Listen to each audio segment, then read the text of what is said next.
Hi y'all, and welcome back to my channel, and welcome to a month of hits and misses. June was actually, I would say, a pretty good month for me, especially compared to May. Y'all probably would have seen on like my Snapchat and my Twitter and everything like that where I was kind of, and then in June I feel like I kind of got out of that funk and was kind of sort of, I don't want to say coming into my own, but getting over that hump of whatever it was in May. Probably partly due to the fact that I started exercising again and eating better. But here we are with hits and misses. The month of June also really went by really quick. I like blinked and it was like, oh, all right, I guess we're done with this month now. Kind of hard to believe that we're already halfway through the year, and this has been quite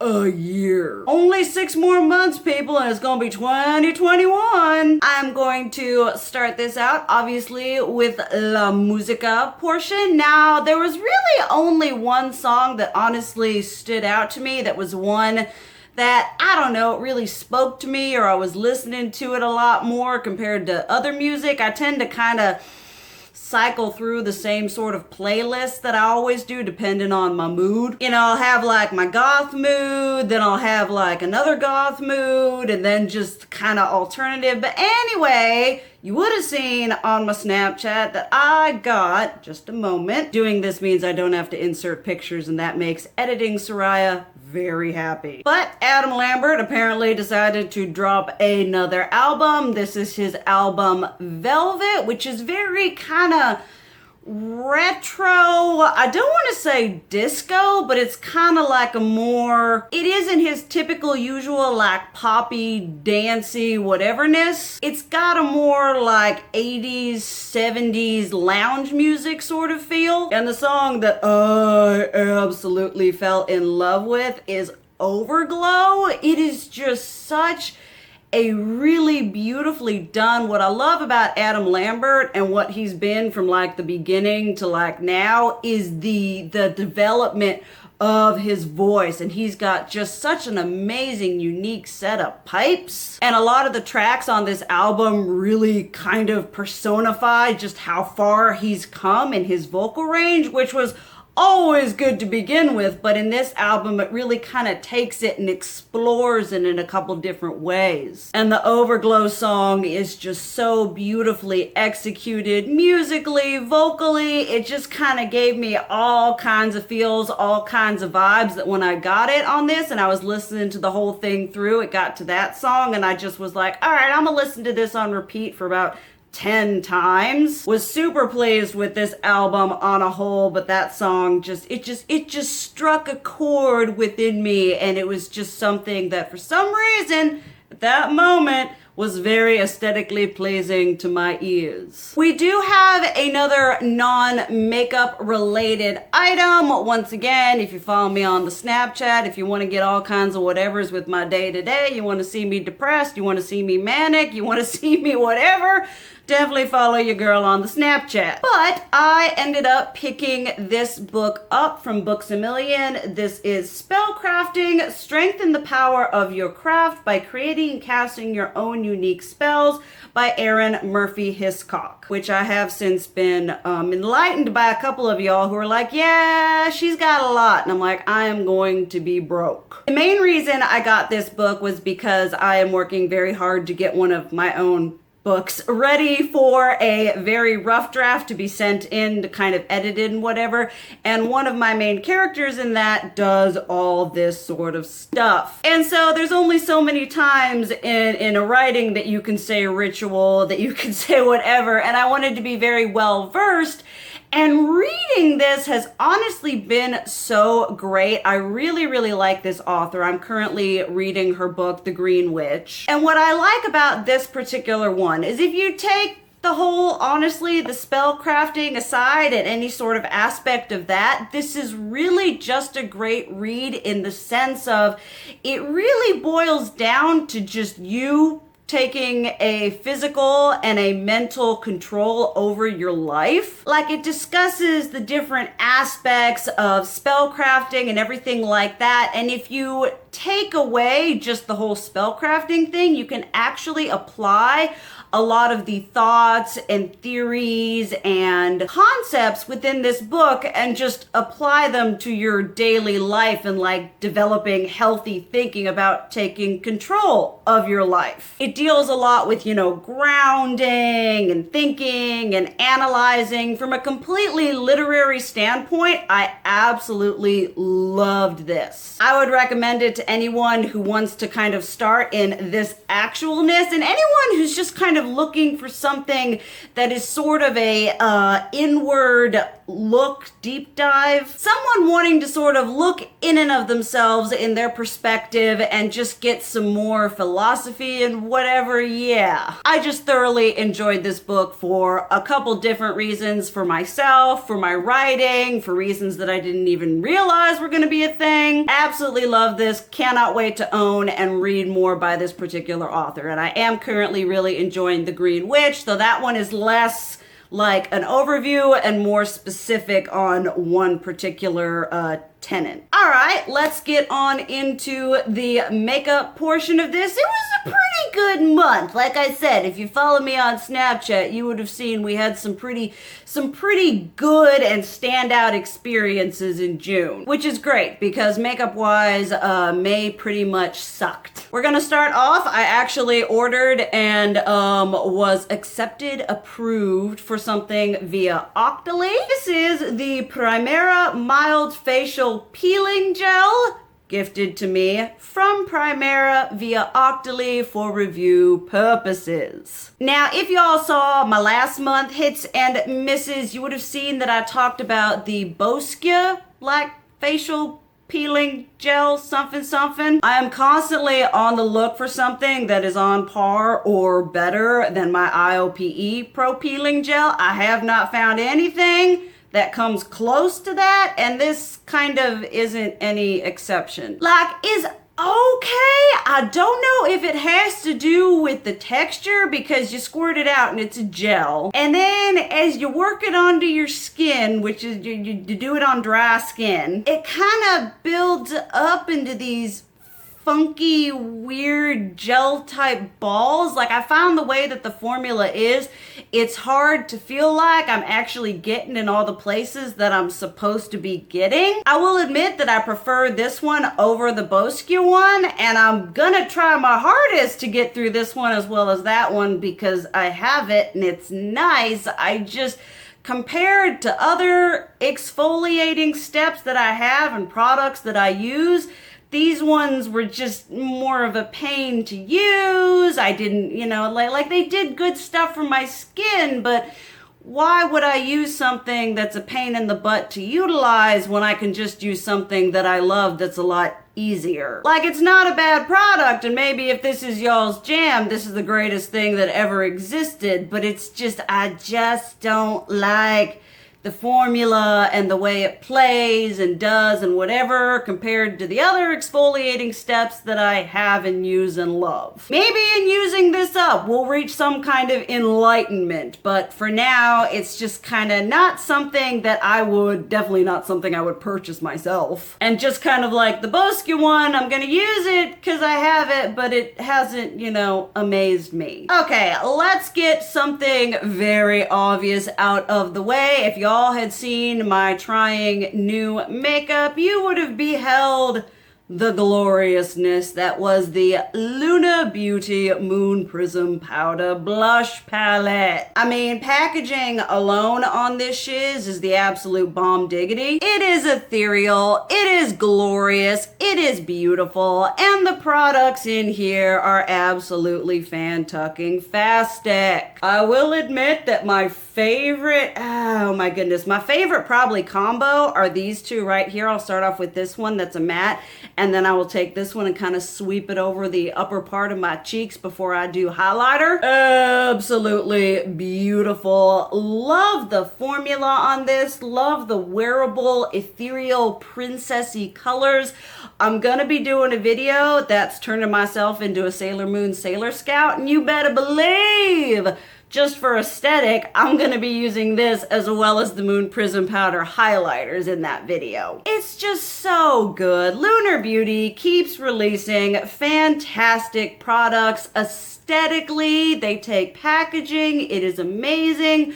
The products on the inside are phenomenal. His brand does not get nearly as much whatever as it should, though. I know a lot of y'all, when this shiz hit, everyone was trying to get it. I missed the launch, and if it weren't for Sephora having it, I wouldn't have got my hands on it as quick as I did. So it's good to see that more people are jumping on the Lunar Beauty bandwagon, and this is just an absolutely beautiful product. Then let's talk about something that wasn't so beautiful. I am unsure if my review is gonna be up for this. If it's not, I'm sorry, spoiler alert, but y'all would have seen that ColourPop came out with the tie-dye, cloud dye, something, tie-dye, ethereal whateverness collection. And I said, hey, I like them monochromatic palettes. I like the colors up in this shiz. I'm gonna buy this shiz and review it. And I don't want to say that disappointment is an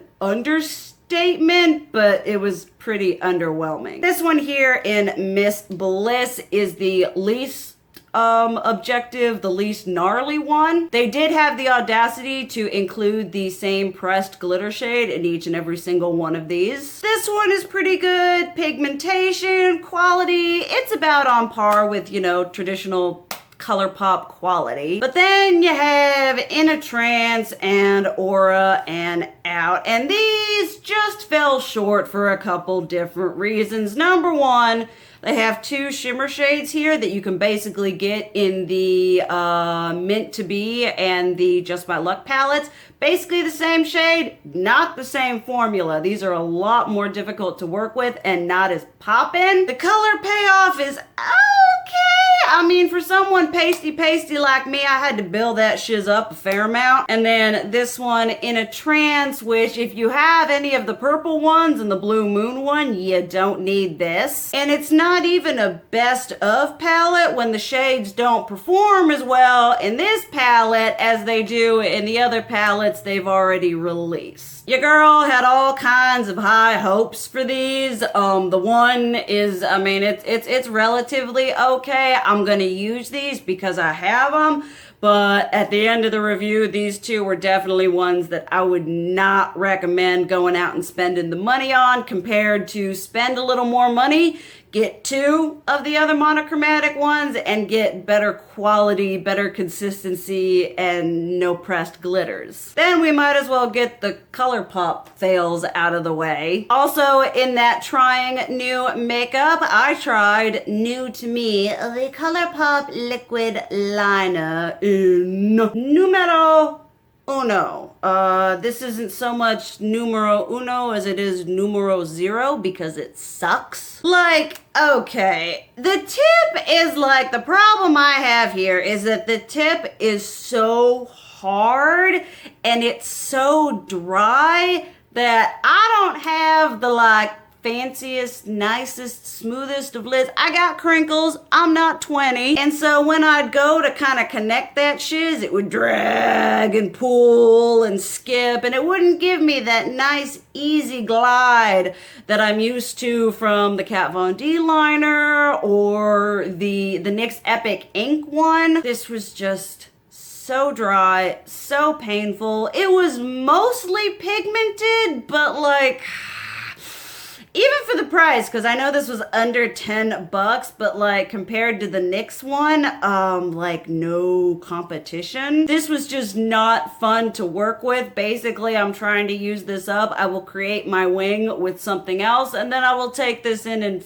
fill the wing out because I want to use this up because I bought it, I spent my money on it, and it needs to get some kind of use. But I don't like it, and I won't be using it on its own. And another eyeliner that I found out I don't like, this is the Anastasia Beverly Hills liquid liner, which I ended up trying to use in my video trying Kaleidos makeup for the first time. And I don't know if my Kaleidos videos are going to be up yet. If they are, I will leave correlating whatever videos down below, but I tried so hard to use this. This one is kind of your typical, it's got the pot, you bring it out, and it's got the like tip thing going on there. My problem with this isn't the, I guess the formula of the eyeliner. It's more the applicator, which was really, really stiff. Like it was kind of this, you get a lot of product on the end of it and you're like, okay,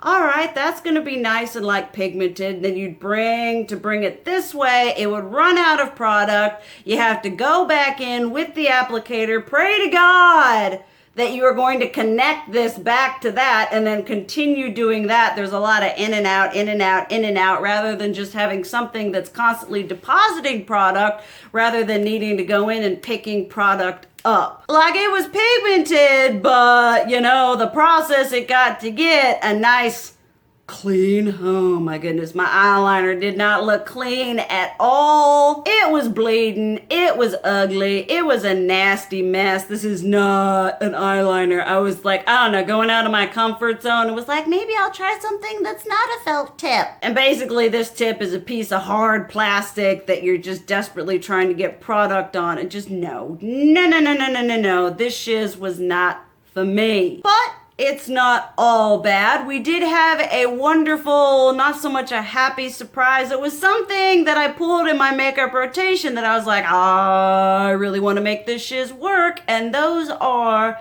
the Melt Cosmetic Digital Dust Highlighters. I paid a pretty penny for these, and for the longest time, I couldn't figure out how to get them to work. Maybe I'm a moron. Maybe I was like in my fluffy highlighter brush stage mood. But I ended up using my Milani all over blending highlighter brush and my highlighting brush from Kaleidos.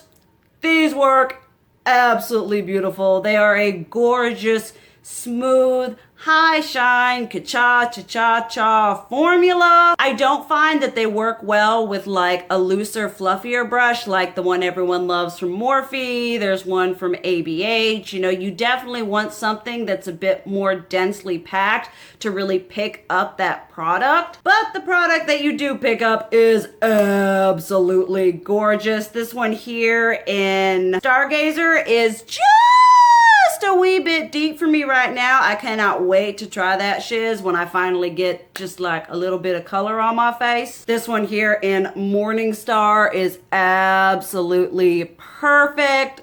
Definitely love these. Super glad that I finally figured out a way to use them because that would have been a lot of money down the drain. And when you swatch these babies, they look so good, and I finally know how to get that on my face. Because y'all know when a highlighter doesn't work, that's something that I take personally. Then going into highlighter that works. Like I said, I don't know if this video is up, but your girl's Kaleidos makeup order finally arrived. Y'all know your girl is a highlighter junkie, and your girl had heard nothing but amazing things about these highlighters, and let me tell you, the hype was not wrong. My current favorite ones are Solar Sailor right here, which is this beautiful whitey, yellowy, amazing gold, very pale person friendly. And then I'm also really loving Star Surfer right here, which is this beautiful pink. I would say this one is like a bit more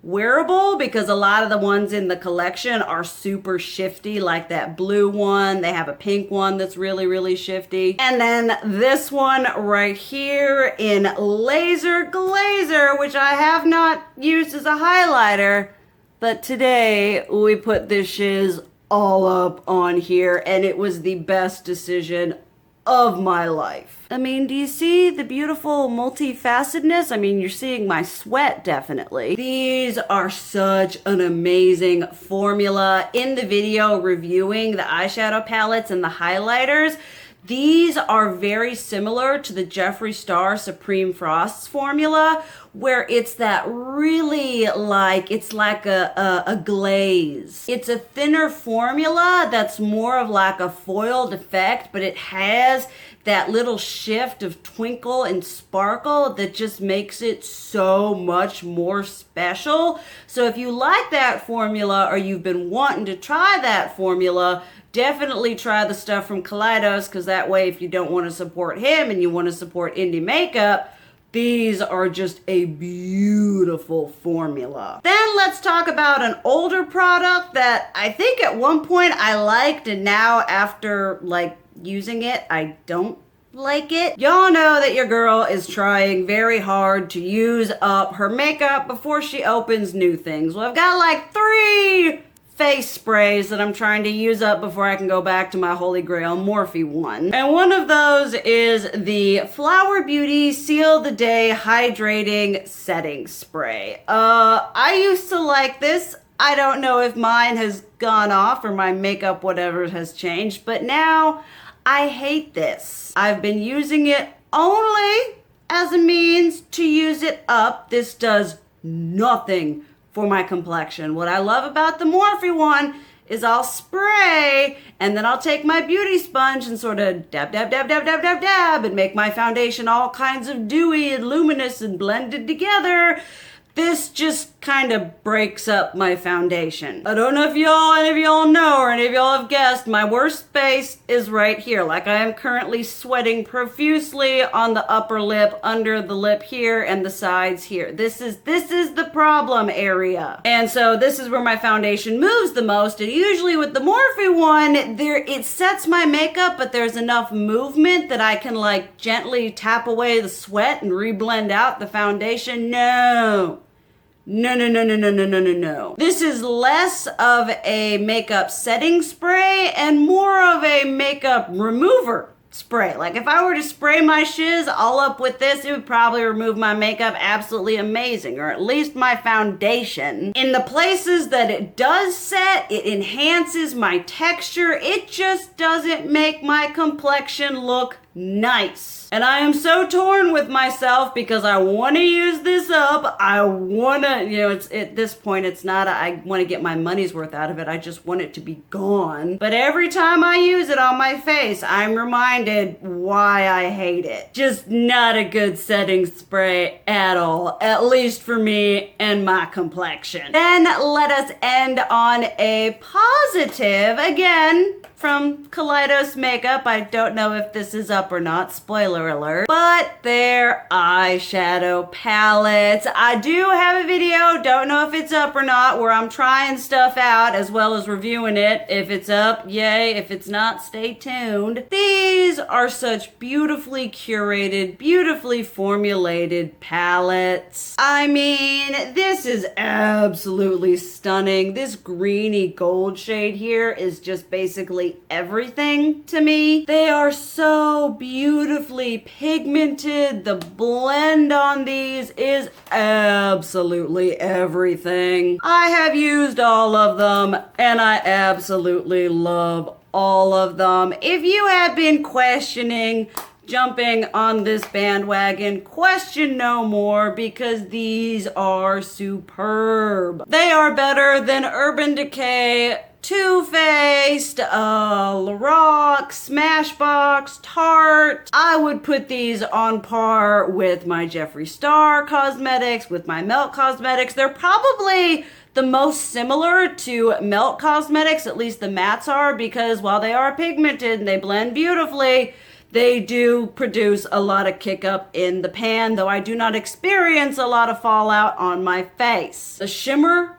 formula is to die for, and I do not say this lightheartedly, but if they were to come out with a 20 pan eyeshadow palette of nothing but shimmers, I would hop on that bandwagon and I would buy that shiz in a heartbeat. And y'all know your girl is a matte lover, but these have just been an absolute pleasure to work with. I love each and every single one. Thank you to Teresa. Thank you to Lacey for finally having me bite the bullet on this, and I ain't ever looking back. But there we have this particular month of hits and misses. Definitely let me know down below your thoughts on these products, your experiences and everything like that. Also let me know something you've either been loving or not loving, falling out of love with in the month of June. But thank you guys so much for watching. I love you. And as always, keep it real. Mwah!